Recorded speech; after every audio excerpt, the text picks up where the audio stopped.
Kia ora. Welcome to episode 46 of the SWNZ Podcast, the podcast for New Zealand Star Wars fans. My name is Matt. And my name is Christy. Let's talk Star Wars. First up, as we have done in the past, it's fun to take a look at little bits of news that might give us clues about when we're going to see some of the live action series.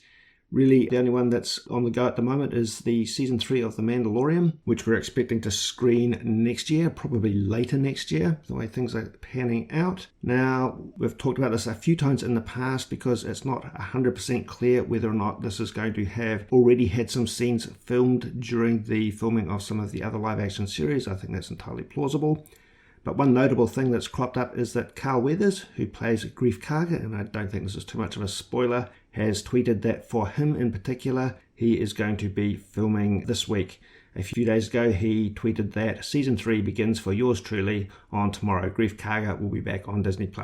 I like that news, I like his character, and that does give us a solid clue that filming is taking place at the moment. There's also a bit of news going around at the moment where a website has used a photo of Pedro Pascal with his helmet, his Mandalorian helmet up, claiming that Pedro's role on The Mandalorian is filming right now as well, which is possibly just a little bit of speculation because, as I believe it, Pedro's currently in Canada at the moment filming for The Last of Us, and the photo that was used was in fact one that Pedro tweeted back on May the 4th, so that's probably not that solid in terms of information. But one way or another, we know that The Mandalorian Season 3 is filming as we speak, and Greef Karga, Carl Weathers, will be back for that. No solid dates yet or even solid hints, but Mandalorian Season 3 will be coming out after we see Obi-Wan, Andor, and of course Book of Boba Fett, which starts later this year. They will all be coming out in advance of Mandalorian Season 3. Of course, this isn't like big breaking news, but it's just exciting and just sort of reassuring when we get these little snippets to let us kind of know through one way or another that the live action series are being actively worked on, are being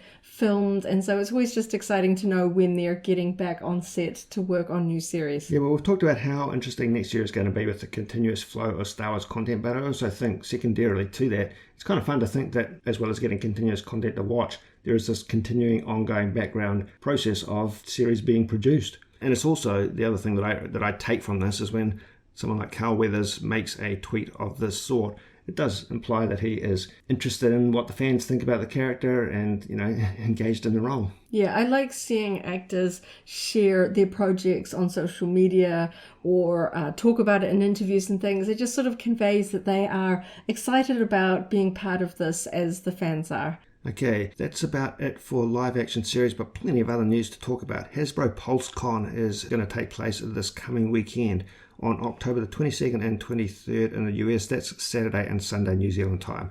You'll be able to access some of that via hasbropulsecon.com, but one way or another, any Star Wars announcements that come out of it will be online pretty soon after that. Of note, there are 2 panels from this Hasbro Pulse Con that are Star Wars focused. On October the 22nd US time, at a time that corresponds to 10 minutes past 6 in the early hours of the morning on Saturday, there is the Hasbro panel on Star Wars offerings, and immediately following that at 10 minutes past 7 a.m. New Zealand time, there is the Hasbro Star Wars HasLab panel. So what I take from that, and what we can all take from that, is that Saturday morning New Zealand time, there will be some new news about Star Wars products from Hasbro, and that will include information about the Rancor. The Rancor news isn't new to many of us, but I'm really, really fingers crossed hoping that they give us our first pictures. Yeah, detail is scant so far. Your mind knows what a Rancor looks like. We know what previous versions of collectibles of Rancors look like,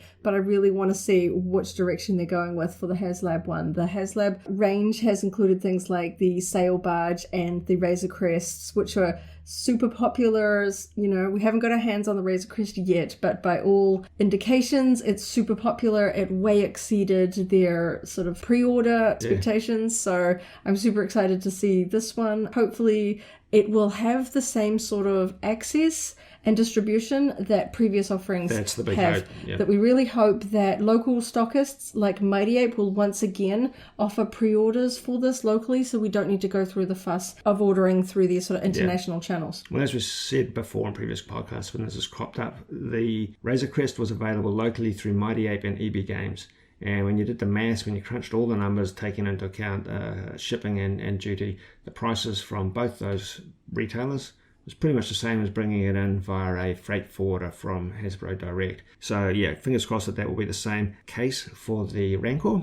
So as I say, Saturday morning New Zealand time, we're expecting to have quite a lot of information online from all the usual reporting sites about Hasbro Star Wars product, possibly some new figure reveals and some new pipeline reveals, and certainly this Rancor. And I'm particularly interested in the Rancor, although who knows what else we're going to hear about that will really take our fancy. But I'm particularly interested in the Rancor, I think, for a number of reasons. I'm looking forward to it because I like creatures to go with action figures. But it's possible, we've had Rancors before, not in the 6-inch scale, but you might consider that this is a bit of a lesser offering in some ways than a Razor Crest, and certainly compared to the sail barge. So I hope we aren't seeing a trend downwards in terms of scale and value from the sail barge to the Razor Crest and to a Rancor. I'm hoping that we will actually get information over the weekend that this is more than just a single Rancor figure, that we've got a accompanying action, accompanying character with it, and perhaps some diorama or environmental components. In comic news, this one caught my attention. A 5-issue comic series coming out from Marvel Star Wars called Halcyon Legacy will be kicking in next year. And this is a tie-in mini-series that relates to the story behind the Galactic Star Cruiser Hotel at Walt Disney World in Orlando, which has just opened up its bookings, and that's another conversation we'll touch on just shortly. So a 5-issue comic series tie-in to the Galactic Star Cruiser Hotel called Halcyon Legacy. It's described as a journey across 275 years of epic adventures from the High Republic through to the time of the First Order. I quite enjoyed the tie-in comic series that Marvel put out, backing up the story for Galaxy's Edge at both Disney parks. So I'm kind of looking forward to this one as well. It'll be some time before we get to the Galactic Star Cruiser Hotel personally, but I do like this sort of idea of stories that expand on the lore that's associated with these real-world experiences. It's very, very interesting that this comic series spans a few hundred years, nearly 300 years. So they describe it as a story that spans centuries. Readers can revisit the iconic ship at different points in the Star Wars timeline, reunite with familiar faces like the ultimate scoundrel pairing of Lando and Hondo teaming up for the first time, and travel the stars with a featured tale that leads into the events of the Walt Disney World Resort experience, taking place between Star Wars The Last Jedi and Star Wars The Rise of Skywalker. So just to summarize that, the Galactic Star Cruiser experience is set between episodes 8 and 9, but the history of the Halcyon Legacy of the actual Galactic Star Cruiser spaceship actually spans hundreds and hundreds of years. It's interesting that they do specify that the Walt Disney World experience is between episodes 8 and 9, because when you think about it, with the Rise of Resistance ride and the experiences that's in the park, we still have Kylo being Kylo Ren and with the First Order Stormtroopers. So it's before those final moments in The Rise of Skywalker where we see him turn back to the light. So it's interesting that they're sort of keeping with that very specific time period for the sort of hotel experience as well. Specifically mentioning it here in terms of the comic issues and things like that. It'd be interesting to see whether people feel like the comics are required reading before going to the hotel, or whether they're basically going to spoon feed you any information that you might have missed because you didn't read the comics. Yeah, probably that, but I'm sure it will really support it in a fun way for particularly for fans that really like to engage in an expansion of the lore in this way. It's also interesting, as I say, that the bookings for the Galactic Star Cruiser Hotel opened a week or so back now, I think.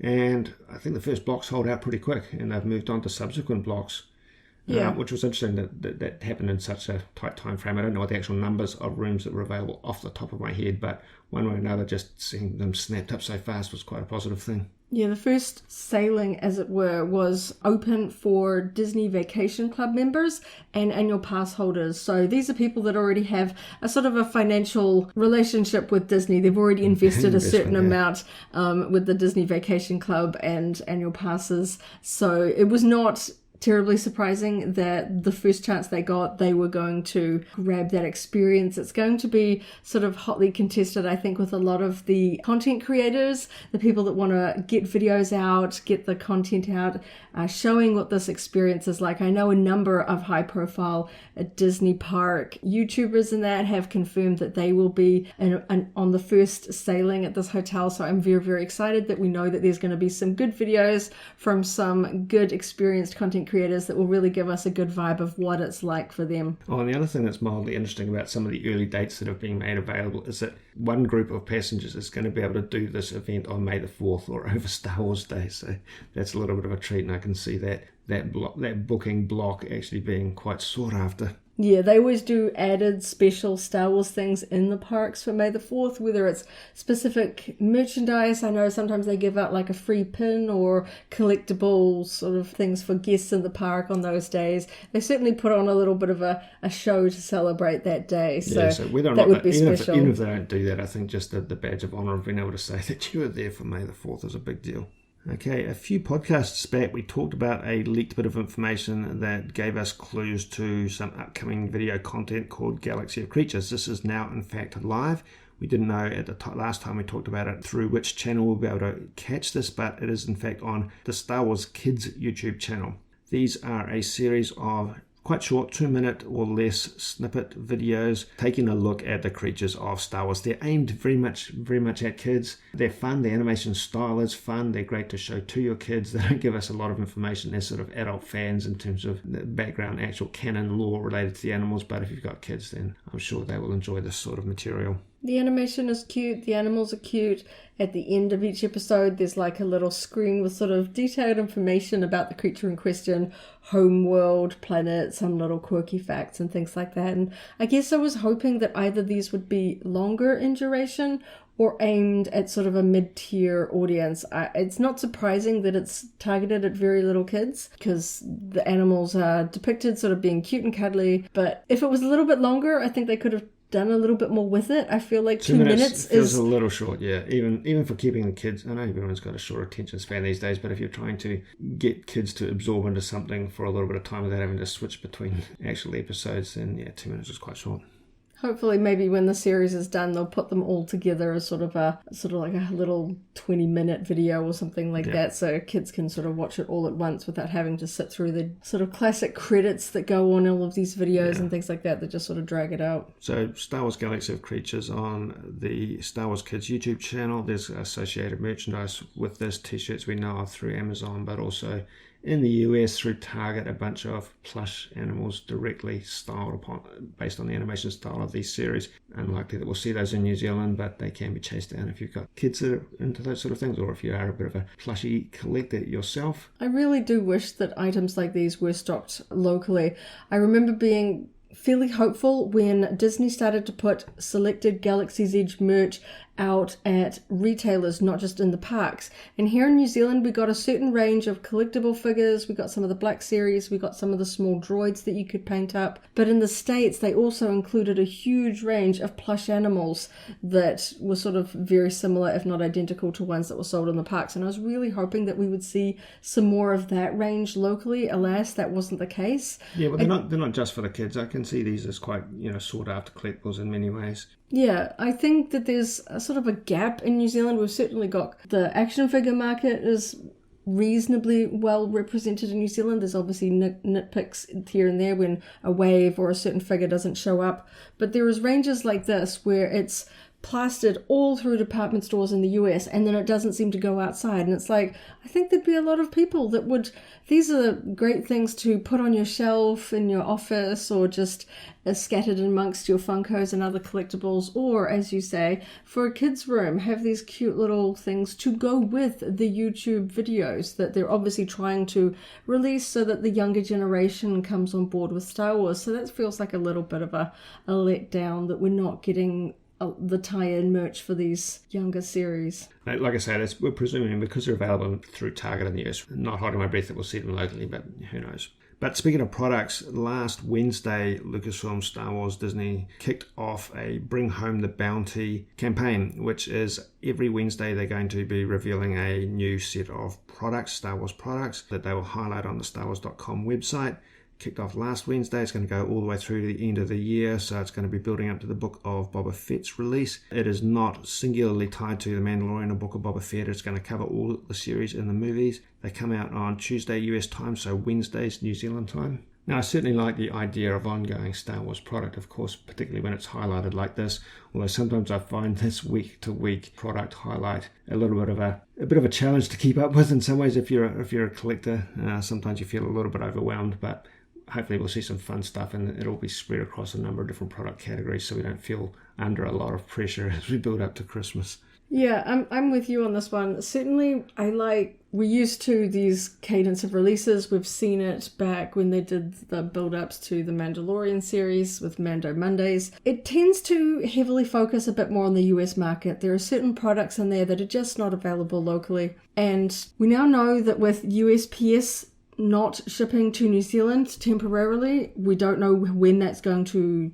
correct and go back to normal. It feels a little bit cruel to be now being bombarded with wave after wave of new Star Wars product, knowing that a bunch of these websites are not really going to be accessible to us. Either they will ship USPS and they'll just cancel your order, or we're going to have to go the roundabout route of using a freight forwarder to bounce around that by using something like FedEx or DHL. So I guess it's kind of whether it's going to include a lot of things that fans will really, really want. There's been quite a variety of products revealed in the first series. Well, from last week's releases, there's a couple of things that are definitely relevant to us as Kiwis. They talked about the upcoming wave, the wave 2 of the Mandalorian Retro Collection action figures. There's 6 figures in this wave, and I'll talk about these later when we get to product announcements and store reports because they are available locally.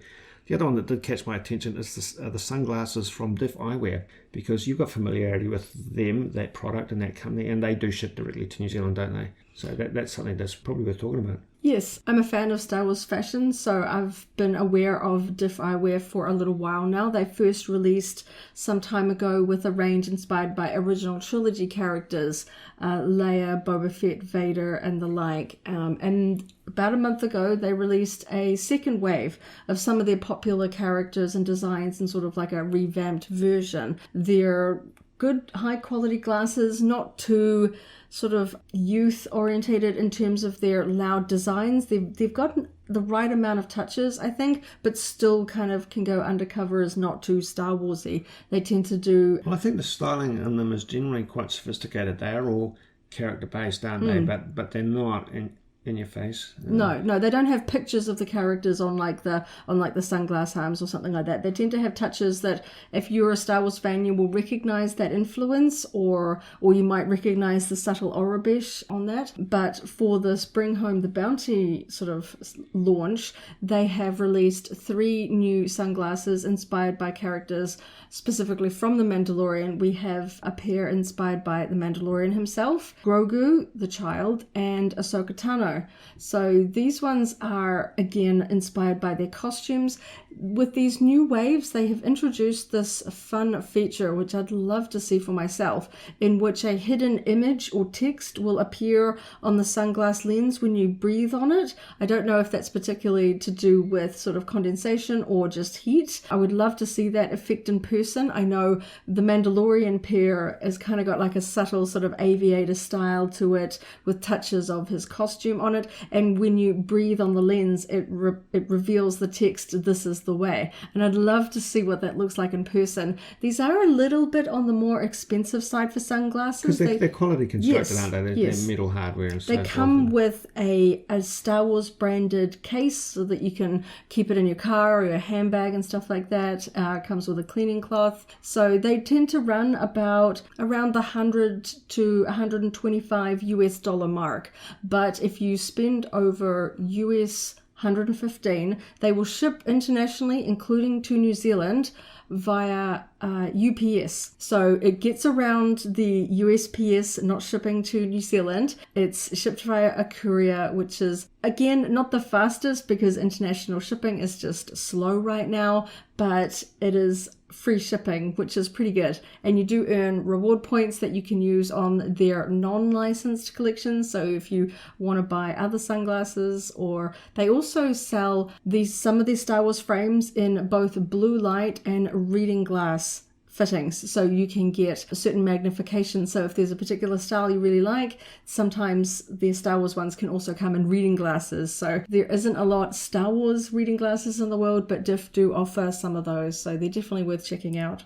Yeah, so that was one of the products, or a couple of the products that were part of the Bring Home the Bounty product release that we found particularly interesting, and that one way or another going to be available to us locally. Different bit of news, the Star Wars Visions digital soundtracks are now available. There is a link on starwars.com that takes you through to playlists for each of the episodes of the Star Wars Visions series, and from that you can click through to Spotify, Apple Music, YouTube Music, iTunes or Tidal to hear all of the music tracks from each of those episodes. I know that there were fans of those. I personally liked the soundtracks from a few of the episodes. Some of it borrowed from what we're familiar with in the movies, and some of it was quite new and novel. Tatooine Rhapsody episode, for instance, being based around a rock band, had a lot of very distinct and new music, and that's now all available to access. A lot of it is just free, supported by ads, for instance. So that we'll put a link for that down below.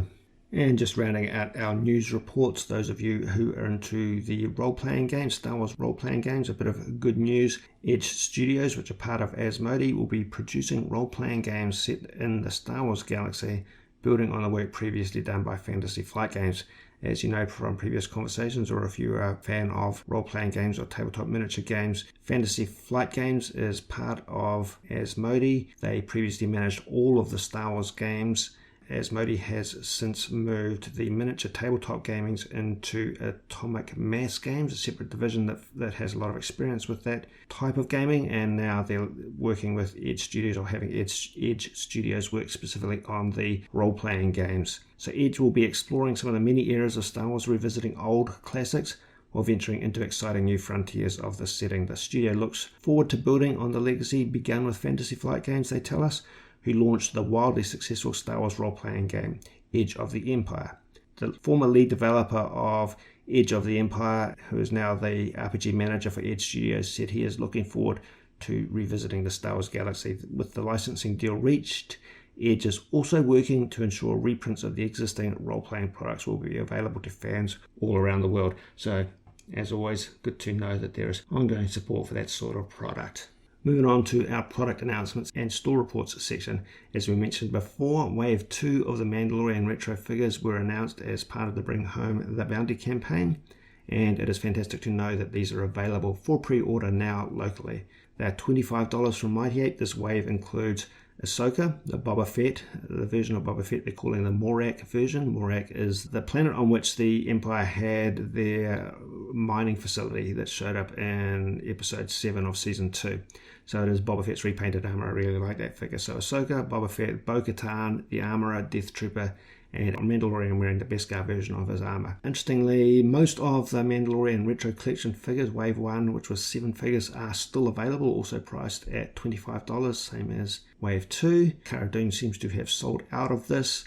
For one reason or another, both waves of the Mandalorian figures were quite a big jump over the original trilogy Retro Collection figures, which were priced at about $17 at Mighty Ape and available through many retailers locally. So bit of a jump in that, with fewer retailers bringing them into the country, but that's kind of what we're stuck with. $25 isn't too bad personally for sort of more of a collector's item vintage figure. I know back many years ago it felt like action figures were definitely creeping up to $24, $25, particularly at places like Toy World, where just standard figures were getting up to $25. So particularly because these are sort of the more collector's ones, they're definitely a better price point than the markup on the collector's Black Series figures. I am very happy that these sort of slightly more promotional figure releases, because they're tying into this Bring Home the Bounty campaign, are available locally. So at $25, it's still going to be a heck of a lot cheaper than ordering these from overseas. Yeah, some very nice renditions of these figures in this wave, though. I was pretty tempted pretty fast by these. The Boba Fett action figure is great. The Ahsoka Tano action figure is great.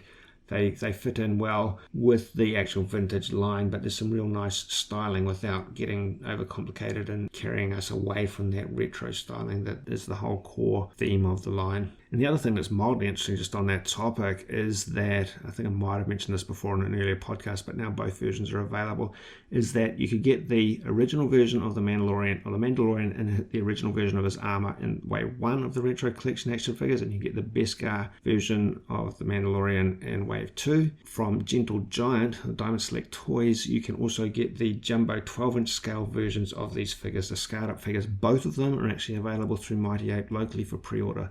So the Mandalorian original armor figure is $169, and the Mandalorian in his Beskar armor is $159 from Mighty Ape. We'll put those links down below. And this, as we've talked about before, is an interesting extension of Gentle Giant's Jumbo Vintage line, because these are figures that have not created as part of the original 70s, 80s action figure collection. One thing that really stood out to me is that both these action figures have capes.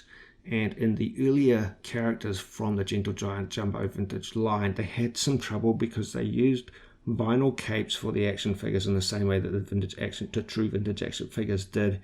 And it didn't really read quite as well in this upscale to 12-inch interpretation. For the Mandalorian figures, they've used a bit of a thicker vinyl rather than just the same level of vinyl that was used for the smaller scale figures. So vinyl that has body, and straight up these figures look a heck of a lot better with their capes and still retain that vintage feel. It's always kind of curious to me that they're doing modern characters in vintage styling. It just goes to show just how nostalgic Star Wars fans are for that sort of very quirkily sculpted, stylized figure sculpting from the old sort of 70s and 80s Kenner lines. Seeing these figures now coming out with the modern Mandalorian figures in both the little 3 3/4 inch all the way to the jumbo 12-inch. It's kind of fun to see. I sometimes find myself holding a vintage action figure. I've got them on the shelves and so forth. You know, characters like the Stormtrooper or Boba Fett. You look at them and you ask yourself, what is genuinely the attraction to these? They look a little bit like the characters. They have the essence of the characters there, but they're so far from accurate, and the posability is next to nothing. But I don't know. We love them as kids. There's something.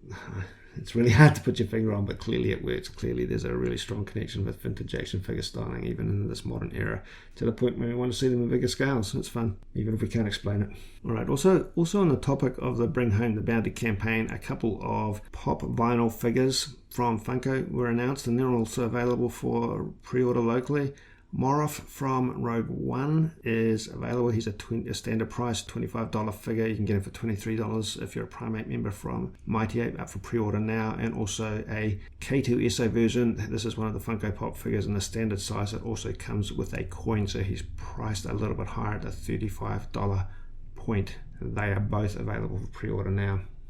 Okay, and this is not a new store report, but I definitely want to mention it. We've talked online in the social media and on the website about the availability of the Star Wars Droids Carback Vintage Collection action figures, because they were very interestingly available for pre-order from the warehouse. Early on, they seemed to sell out extremely quick, but it looks like they've actually been able to restock or get a larger allocation one way or another. And we checked that just before recording. We'll put a link below. If you go to the warehouse now and search for Droids, Star Wars Droids, those figures are available to pre-order from the warehouse right now. So if you looked earlier and they didn't seem to be available, they are at the time of recording. If you haven't pre-ordered from the warehouse before, because this is kind of a new style of product release for them, warehouse does charge the full amount on your card when you place the order. So just to be aware, they do charge right when you place the order, not when the items ship, because these are items that are going to be releasing next year. So just something to take into consideration. But it's very, very good that an item like this is available at the warehouse. The warehouse generally brings in fairly large quantities of toys, so it's really interesting to see them tackle something that's a bit more targeted to collectors and doing it as in a pre-order. Okay, in the Vintage Collection vehicle line, this one caught us or surprised us a little bit, but the Rogue One, A Star Wars Story Antok Merrick's X-Wing fighter vehicle, which is quite sought after in the US, quite hard to get your hands on. It's a 3.75-inch X-Wing starfighter with a carded Antok Merrick, is available from farmers. It's got a base price of $229.99, so $230. There was a toy sale on over the school holidays where it was dropped down to $184. I suspect that might have expired right now, but I think Farmers is running a buy one get one half off toys offer at the moment. I have to check if this one actually qualifies. Unfortunately, I can't find this on the Farmers website, so it's only available in regions of New Zealand where you can get to your Farmers store to see if they can find it. Hopefully there will be enough stock of this sticking around for those of us who can't get to farmers department stores to check out the shelves in person.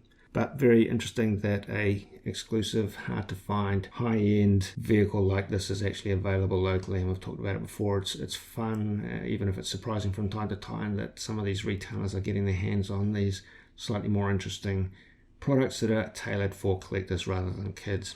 Yeah, I was really happy to see this, even though for those of us in Auckland, this one's just on the wish list right now. The vehicles are always some of my favourite things in the Star Wars action figure line. They really sort of flesh out a scene on a shelf. They just sort of give you that sort of extra detail. Obviously, they're a lot larger, but a lot of local retailers simply don't bring in vehicles. They're at a higher price point. They're sort of that price point where parents aren't buying them quite as much for their kids because, you know, a kid is potentially going to wreck their $200 X-Wing, whereas a collector will put it on a shelf. But I do hope that Farmers has brought in a certain allocation for every store, and that the ones for the Auckland stores are simply sitting there waiting for us to be able to go in and get it. So fingers crossed that that's there waiting for us as a shining light at the end of lockdown when we can return to stores. Right, now we've also got a whole handful of other products that are available to order right now. The Amban Phase Pulse Blaster Rifle by Nerf is shipping from Mighty Ape. It's a very cool product that's been on pre-order for quite a while now, but it is shipping, priced at $219. This is an almost full-scale, pretty accurate apart from the colour, because they've had to go with sort of white and orange, but it's got some metallic hints and metallic detailing on it. Quite a good replica of the Mandalorian's blaster rifle, straight up. And if you're a bit of a prop builder or prop accurizer, this is a pretty good base to paint up and display on a rack or on the wall, I think. But if you're a Nerf fan, it's a pretty high-end Nerf product as well. New Zealand Mint continues with their Faces of the Empire series. They have released a TIE Pilot, the third in this line. It is a silver coin in the shape of a TIE Pilot helmet, priced at $145. They're releasing coins in the Faces of the Empire series at a rate of 1 per month. The previous two, Darth Vader and Stormtrooper, are still available at the time of recording. The Lego Star Wars The Armorer's Mandalorian Forge set has become available locally. Mighty Ape had it but seemed to have sold out. I can see that Toyco still has it available, priced just under $50. This is a very cool set. I think part of the reason it might have sold out from Mighty Ape is that it comes with 3 very sought after minifigs: the Armorer, the Mandalorian, and Paz Vizsla, the Heavy Mandalorian. Yeah, this is a pretty good price point for a set that includes 3 sought after minifigs. Plus, it's just sort of an iconic scene in The Mandalorian with the Armorer and her sort of setup where she forges the Beskar sort of coins into Mando's new set of armor. So it's definitely one of those ones where you don't necessarily have to be a Lego collector to just appreciate it. You know, you can buy it as just a one-off little Mandalorian collectible piece and put it on a shelf with your other Mandalorian pieces. So it's definitely worth checking out and picking up if you're a Mando fan. And in the apparel section at Cotton On, we're moving into the seasons where summer pajamas have become available. So from Cotton On Kids, there is a retro X-Wing styled set of kids pajamas priced at $29.99. And from the warehouse, a new t-shirt that has shown up, a Star Wars logo t-shirt, a cool interpretation of the Star Wars logo on the front, and then a tour style listing of all the Star Wars saga movies on the back. That's priced at $22. Next week, after the Hasbro Pulse Con, I hope we'll be able to talk about a whole lot of new products and with a bit of luck get a little bit of a hint as to who might be making those available locally. But for now, I guess we are done doing talking. If you have any thoughts on the topics we've discussed today, we're definitely keen to hear them. Leave a comment on the YouTube page or our website page for this podcast. Thank you for tuning in. We appreciate you taking your time to listen to us share our passion for Star Wars. Stay tuned to our website, SWNZ.co.nz, for Star Wars news for New Zealanders, and another podcast episode next week and every Tuesday. And don't forget, you can jump on over to either our Facebook group or the SWNZ message boards to discuss all the latest Star Wars news with other Kiwi fans. Kia ora, kia noho haumaru, thank you for listening and stay safe. Turou Hawaiki, may the force be with you. If you enjoyed today's podcast, go ahead and like the video, check out the SWNZ Podcast playlist for our other episodes, and subscribe for alerts about new episodes. See you next time.